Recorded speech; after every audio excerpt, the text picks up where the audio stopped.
Welcome to Talk of the Town. I'm Jessa Jeremiah, and we have a fabulous show for you today. We are going to be checking in with the Medicine Shop of Monona, giving you some great information. We're also talking about a Midwest walk, and right now we're talking about making some home improvements. I'm joined by Jerry and Pam, who are the owners of Renew It Acrylic Bath Systems. Thanks for being here today. Thanks for having us. So I'm excited to learn about your business. I don't know a lot about this topic, but you do custom acrylic bath systems. So talk to me about what an acrylic system is.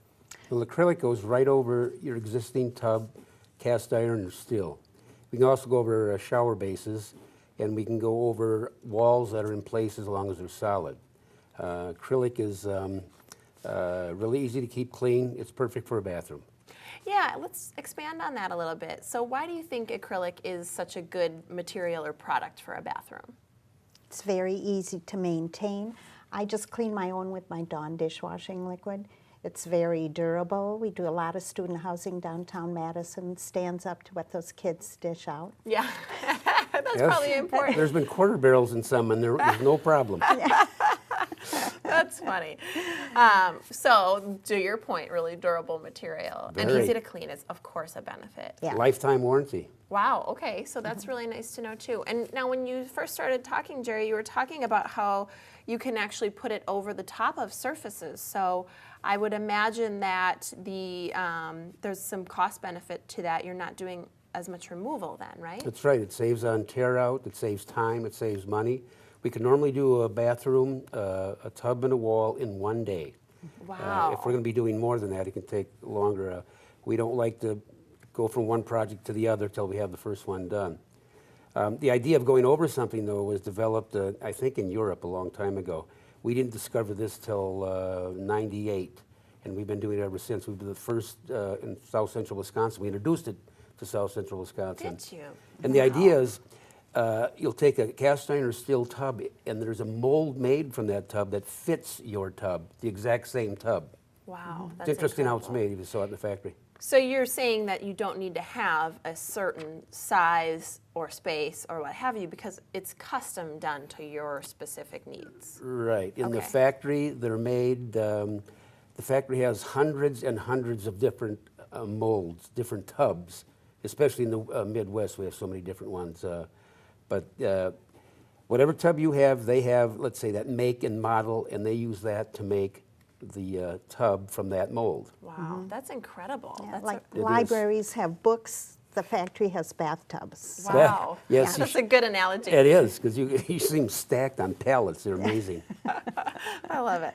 Okay, let's talk a little bit about some of the looks or different options that you can get with this acrylic bath system. Yeah, you can get a variety of colors and patterns. Of course, we have the solid colors, but now the trend is for stone and granite look, and so you can get that, or marble. They all come in a smooth look, or you can get simulated tile. We have 7 different tile patterns to choose from, so you can really design your bathroom the way you'd like it to be. That's really incredible. What a nice, affordable way to get a bathroom done. And also just like you said, the downtime is less. So if you don't want to be under construction for a long time, this is a great option. And like with a simulated tile, we've got grout lines, but no grout. There's no grout to maintain. Very easy to keep clean. Oh, what another great point, because it's going to have sort of that look of tile. Oh, it does. But People don't know until they get right up to it and actually touch it. Wow, that's incredible, because that's one of my least favorite things is keeping Yes. grout clean. Oh, So I almost agree. impossible, yes. Yes. Okay, so you mentioned that you really brought this to the area.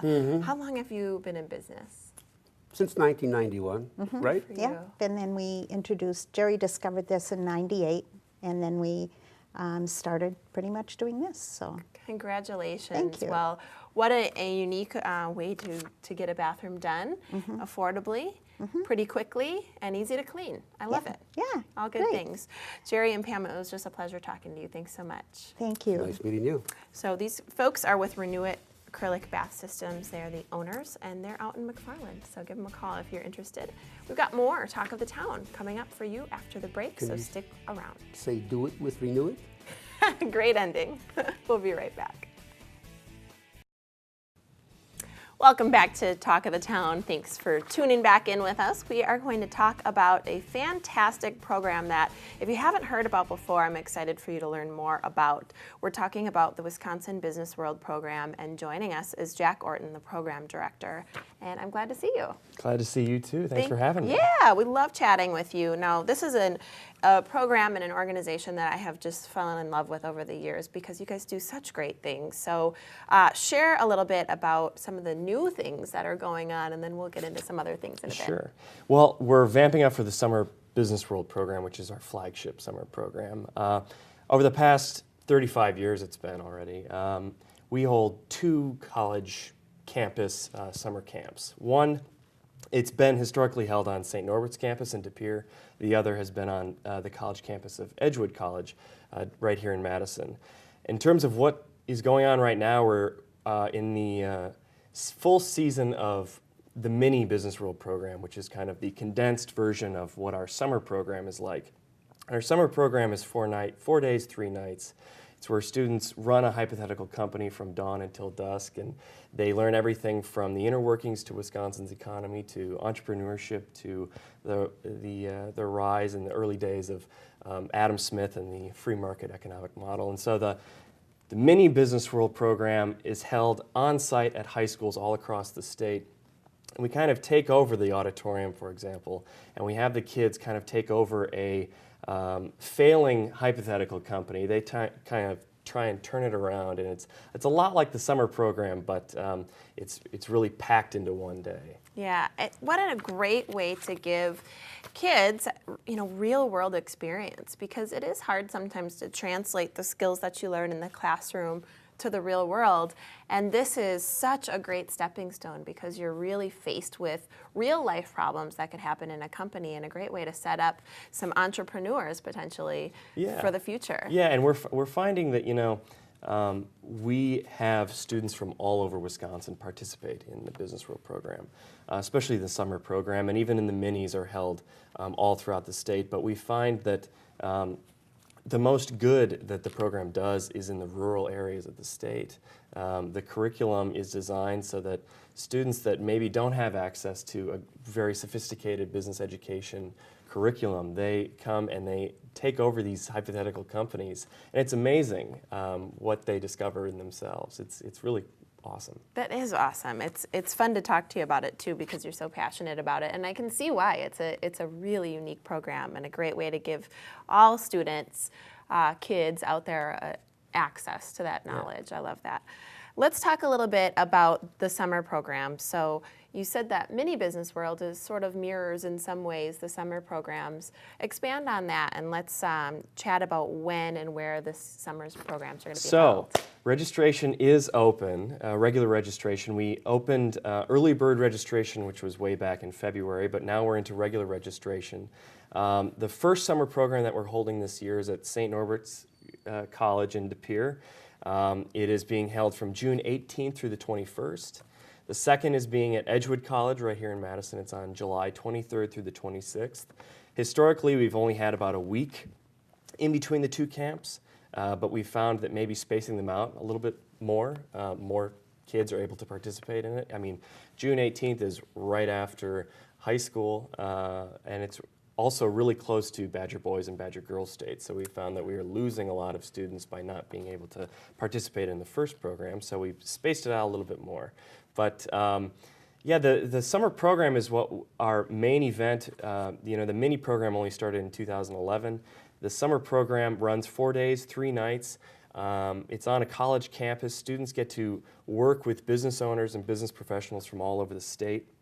We take them to local manufacturing businesses. We take them to local businesses in general and give them tours.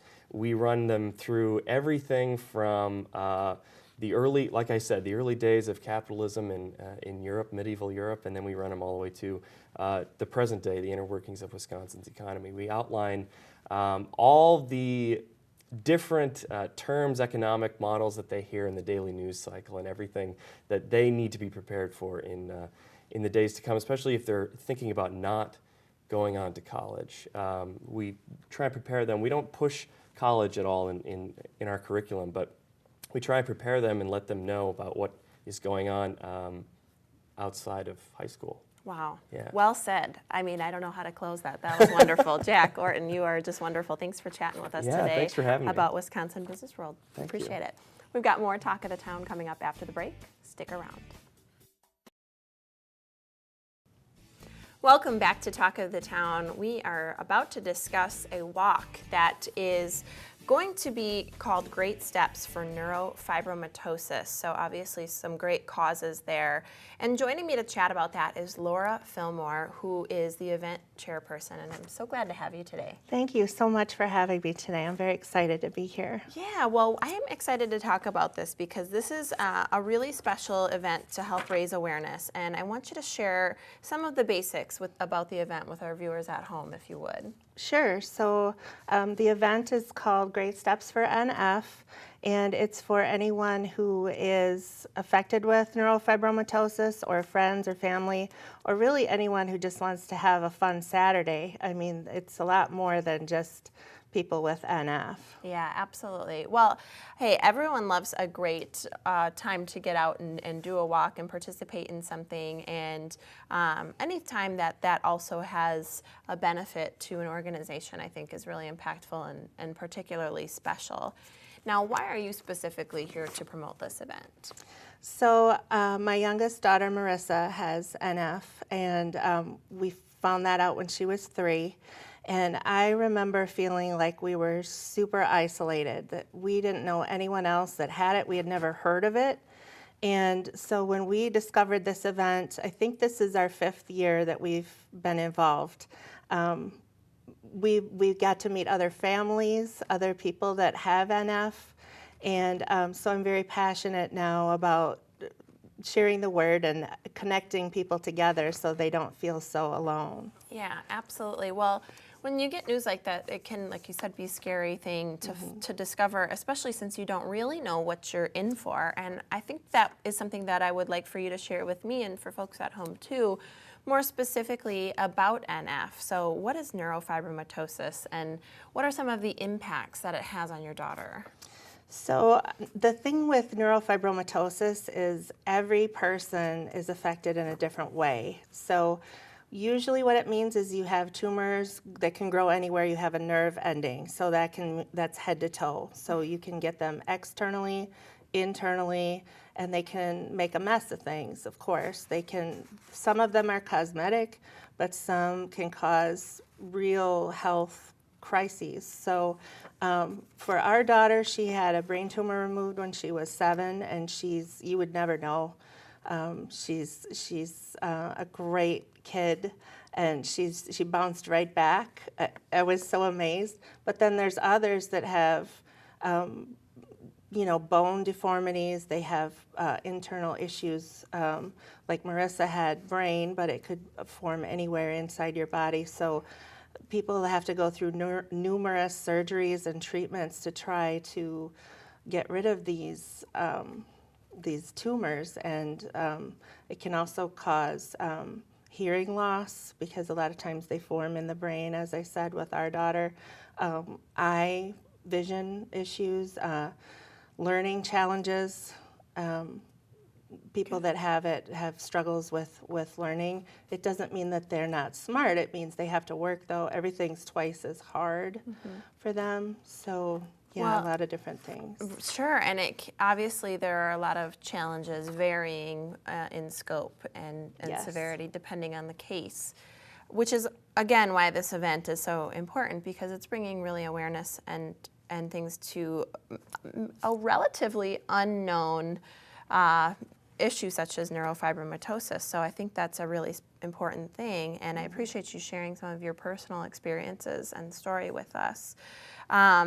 What do you think are some good ways for people to learn more and support things that have benefit to neurofibromatosis? What is your thoughts on that?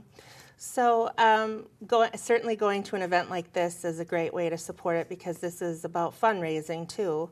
So, and my daughter in the NF flyer there, I don't know but she was one of the top fundraisers last year. She's very involved and engaged and bringing awareness to people. And the thing is, this disease is very common. It's 1 in every 2,500 to 3,000 people. Wow. So So it's more common than a lot of other diseases, but it's not as known. So another way would be I'm open to people messaging me on Facebook.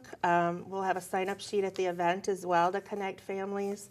And then, of course, NF Midwest, which is a great organization that would help people to get connected. Well, that's very kind of you, and I think that's a great way to connect that community. So thank you for sharing. The walk is on May 13th at Capitol Brewery, and we've got to go, but we've got more Talk of the Town after the break coming up right after this. Thank you.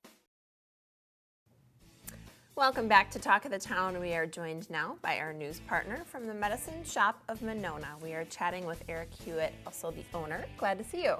Glad to be back. Thank you. So thanks for joining us today. We've got a lot to talk about. We've talked about a lot of different topics with you that have been really interesting information. This is one you might not know about yet at home. But first of all, the Medicine Shop is really a full-service pharmacy. So let's talk about some of the services that you do provide outside of what you might think of, the typical filling of prescriptions. Sure. Yeah. I mean, I think a lot of people think that pharmacy, I'm either not feeling well or I have to pick up my usual prescription. I just go in there, get it filled, and head out. Well, unfortunately, or fortunately for us, not all patients, are that simple and so uncomplicated. So what we have is we have a couple of different things. We have a couple of different med box setups that we'll go through, both a CompuMed and a regular med box. We do blister packing for assisted living facilities. Let's see some of the packaging that you're talking about. Absolutely. So here's the CompuMed machine, and this one's a little bit more advanced. Okay. This actually locks in a med box. Okay, can you see this at home? This is pretty cool. Yeah, so, and then when it's time, the pill's dispensed out of this tray right here, and then it gets put back, and it waits to dispense to the next time it's ready to dispense. Oh, that's so convenient. Yeah, so Okay. a little bit more advanced. This one Yeah. is kind of more of your basic med box, so Okay. you can fill it up to 4 times a day, and we set up those pills for patients. Again, these things Oh, help. I see. So this is actually one day, so Correct. Sunday, so you can have your 4 dosings then all set for you. Yep, it allows people to stay a little bit more independent. Yeah. And stay in their homes and have somebody professionally manage their. Or if you've their got a medications. caretaker, maybe sets it up for you in advance, and then you can just kind of drag and drop, you know where to go. Exactly. Yeah. Yep. So we have those services, and then finally, for our assisted living patients at assisted living homes, they have to be specially packaged per state regulations. And so okay. we package those. And so on these, you can see the numbers that would correspond for the date. So, today they'd punch out the number 2 and give that and mark that down. So we kind of run the gamut of, the packaging options that are out there for patients to make sure that they either are staying independent in their homes or meeting state regulations. Yeah, I didn't know about this one. So this is actually something that you sort of have to do specialty. So this is telling you, I imagine, the dates of the month. Exactly. So there's a specific sort of rule for each pill. Maybe that's in case the dosing is changing, maybe not, but. Yep, and it's also for documentation purposes. So they punch it out, they can see, yes, that medication was given, because at that point it's the home's responsibility or the assisted living facility's responsibility to do that. So this allows them to have documentation that that medication was given. Okay, really interesting. I didn't know about any of those things. Okay, let's talk a little bit about insurance. Oh, we Yeah. love talking about insurance, right? Yes. It's always such a muddy waters to sort of tread through, but is there coverage when it comes to this kind of stuff? Unfortunately, usually not. Okay. With the assisted livings that we talked about in the blister packing, it's a requirement by the state, but a lot of times the state will not, or your insurance will not pay for it, I should say. I see. So it's something, unfortunately, that, is an added cost of living in one of those facilities. Also, the setup of the actual box is not usually covered. There are very rare instances, and you can always check with us to see if your loved one or yourself meets those circumstances, but most times, unfortunately, it is not covered. and it's something that it would be an additional cost to the patient. Okay, but as you can see, also a huge additional convenience. And when you're talking about your health and medications, really important to get it right. So. And I mean, what we see honestly most often is that it's just a huge burden off of caregivers. So if it was your mom or dad or an aunt or uncle that you're taking care of, just to take that off your plate is a huge thing for them too. And then again, to have it professionally managed by somebody that knows medications and can avoid, taking certain medications together and at the appropriate times is also really important for those patients. Absolutely. So they can just come in and chat with you about any of these things if you like one of these options. Absolutely. Yep. I mean, that's really all it takes is to start a conversation with us and say, is this something that would be available for my loved one? And we can just go from there and start setting it up for them. Yeah, and the medications and would be the best way to implement the taking of those. Absolutely. So thank you very much for sharing that with us. Yeah. Appreciate it. Some good options. This is Eric Hewitt, owner of Medicine Shop Pharmacy in Monona on Monona Drive. We appreciate you being here. Thanks again. I want to thank all of our guests for joining us today, and thank you for watching. We'll see you next time on Talk of the Town.